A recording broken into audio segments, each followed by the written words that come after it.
नमस्कार। इस समय मैं पंजाब में हूँ और आज हमारे ख़ास मेहमान हैं पंजाब के मुख्यमंत्री चन्नी जी, चरणजीत सिंह चन्नी जी। और जैसा कि आप देख सकते हैं, चन्नी जी खेत खलिहानों से जुड़े हुए नेता हैं। चन्नी जी जो हैं वो गांव से जुड़े हुए नेता हैं।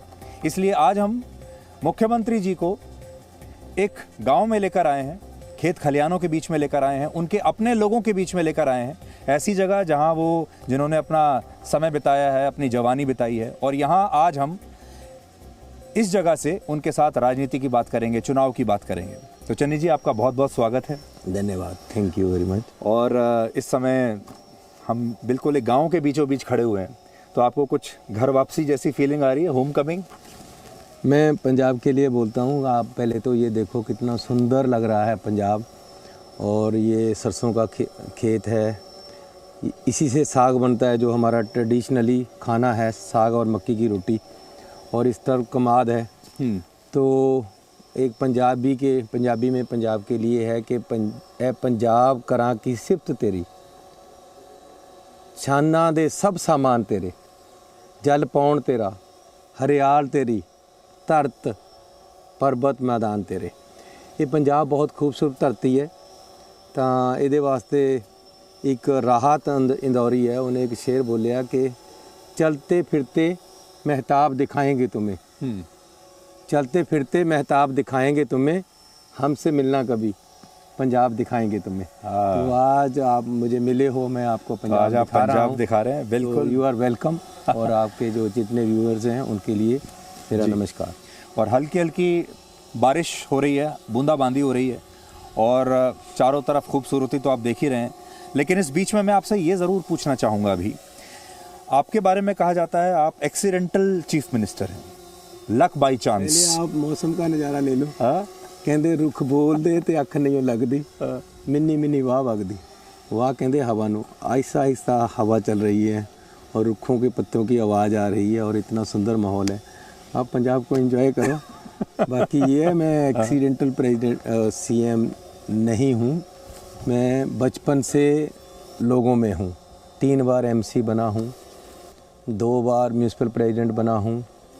स्कूल में स्टूडेंट्स का प्रेसिडेंट बना था, इलेक्टेड। कॉलेज में इलेक्शन लड़ा मैंने, तो 1 बार आज़ाद एमएलए जीता हूँ। टोटल 3 बार एमएलए बना हूँ। तो संघर्ष है एक। नहीं, आप जैसे आप एक एमएलए भी बन गए, मंत्री भी बन गए, लेकिन मुख्यमंत्री जो है वो तो बहुत बड़ी बात है। और वो आपने भी नहीं सोचा होगा कि आप एक दिन बन जाओगे। ऐसा है कि सोचने से सब कुछ नहीं होता है। तो परमात्मा की भी एक विधान होता है, पब्लिक की भी एक चॉइस होती है।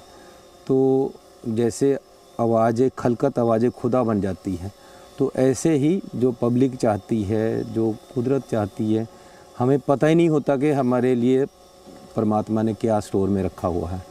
तो ये उसका विधान है। अपने दर्शकों को हम बता दें कि जो चन्नी जी हैं बहुत नीचे से उठकर आए हैं। इन्होंने अपनी जवानी में मजदूरी भी की है और इनका एक टेंट हाउस हुआ करता था। अब बहुत सारे लोग मजाक में ये कहते हैं कि असल में आप तो टेंट लगाने गए थे और टेंट लगाते लगाते आप दूल्हा बन गए। बुरी बात नहीं है लड़की। अब पता नहीं किसने ये बात कही है, लेकिन ये सही है कि मेरे पिताजी का टेंट हाउस का काम था और मैंने टेंट भी लगाए हैं, उनके साथ जाकर टेंटों का काम किया है, दरियाँ बिछाई हैं। तो जो ट्रेडिशनल घर का काम होता है वो हर कोई करता है। अब मुझे कई लोग विरोधी कहते हैं जी ये टेंट भी लगा लेता है, ये दूध भी ले लेता है, ये मंजे भी बुन लेता है। ये हर गरीब आदमी, हर मिडिल क्लास का नौजवान ये काम करके आगे बढ़ता है।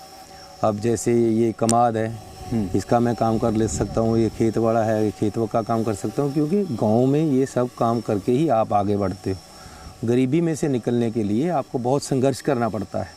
वो संघर्ष है जो वो ये सभी काम है। तो वो काम आप करते हो तो आप संघर्ष में आगे बढ़ते हो। और सबसे बड़ी बात ये है कि एजुकेशन है, जो एजुकेशन बहुत ज़रूरी है। जब तक आप पढ़ते नहीं हो, कोई भी परिवार, कोई भी देश बिना अच्छी क्वालिटी एजुकेशन के तरक्की नहीं कर सकता। ये मेरे पिता की धारणा थी।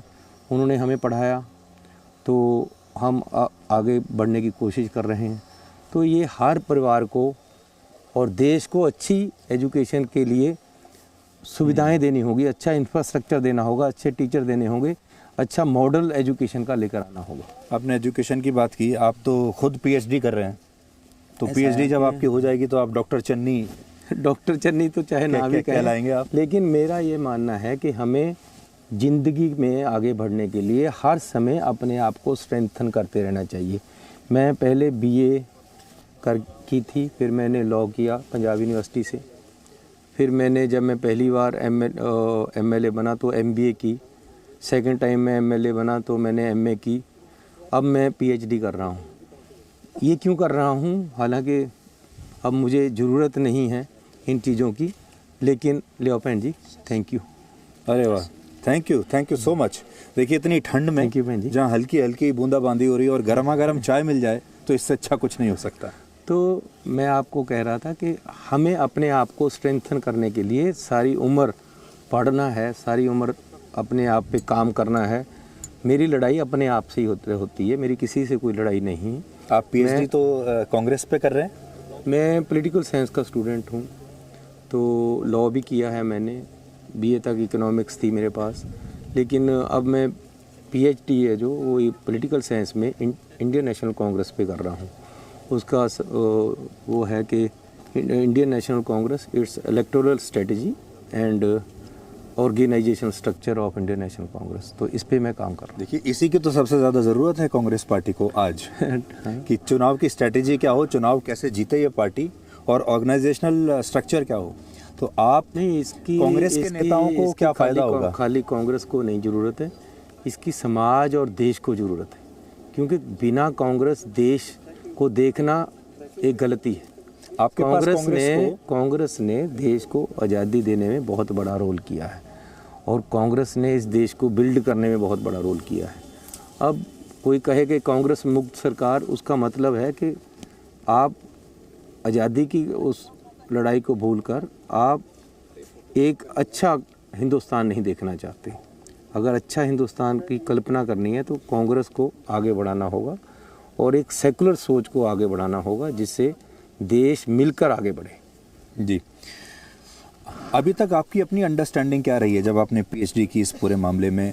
कांग्रेस का रिवाइवल प्लान क्या होना चाहिए?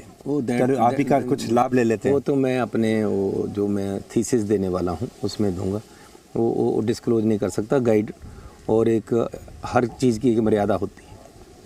आपको मुख्यमंत्री तो आप बने, लेकिन आप ऐसे समझिए कि T20 का मैच चल रहा है और आखिरी ओवर में आप बने आखिरी 2 ओवर मिले हैं मुझे तो बस, और उसमें भी अब बस 1-2 बॉल ही बची हैं। बात ये है कि आपको जितना भी समय मिलता है आप उसमें कितना दे पाते हो, कितना डिलीवर करते हो। मैंने आखिरी 2 ओवर में भी ऐसी धुआंधार बैटिंग की है कि ये बैटिंग याद रखी जाएगी और एक लैंडमार्क सेट कर दिया है। आने वाले राजनीतिक लोगों के लिए एक मापदंड सेट कर दिए हैं कि कैसे लोगों में काम करना चाहिए, कैसे दिन रात काम करना चाहिए। आपको जिम्मेवारी मिली, आप उसको निभाओ। मैं रात को कभी भी 2-3 बजे से पहले सोता नहीं हूँ, जल्दी उठ जाता हूँ, हर समय लोगों में हूँ। अभी आपने देखा कि हज़ारों महिलाएं आई हुई थी, तो ये प्लान कब हुआ था? परसों रात को 1:30 पे, रात को परसों। आज यहाँ हज़ारों औरतें आई हुई थी, आंगनवाड़ी वर्कर आए थे। तो ऐसे काम करने का एक ट्रेंड सेट कर रहा हूँ ताकि लोग, जो नेता है आपका या आपका चीफ मिनिस्टर है, वो लोगों को अप्रोचेबल हो, असेसेबल हो, आप उसको कभी भी मिल सको। वो लोगों के लिए है, लोग सीएम के लिए नहीं है, सीएम लोगों के लिए है। ये एक ट्रेंड सेट कर रहा हूँ। Presenting B News app available on Google Play and App Store. Download it now.